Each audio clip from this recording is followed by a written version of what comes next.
અમે પણ કુંભ જઈ આવ્યા ઘટનાને અતિશયોક્તિપૂર્ણ રીતે બતાવાઈ રહી છે। નાસભાગ પર બોલ્યા હેમા માલિની।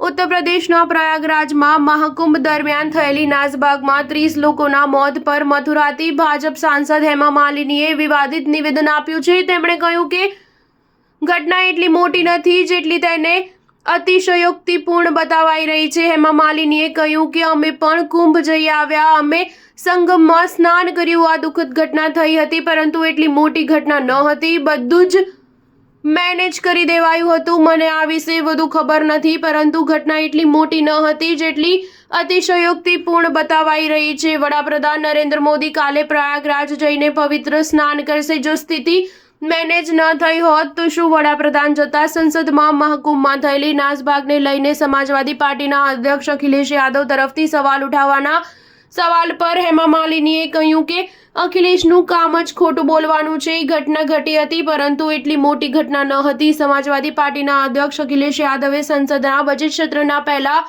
દિવસે રાષ્ટ્રપતિના અભિભાષણ પર ધન્યવાદ પ્રસ્તાવ પર ચર્ચા દરમિયાન મહાકુંભમાં થયેલા મૃત્યુના આંકડાને લઈને સવાલ ઉઠાવ્યા હતા। અખિલેશ યાદવે કહ્યું કે ડિજિટલ કુંભ કરાવનાર મૃતકોના આંકડા પણ આપી શકતા નથી।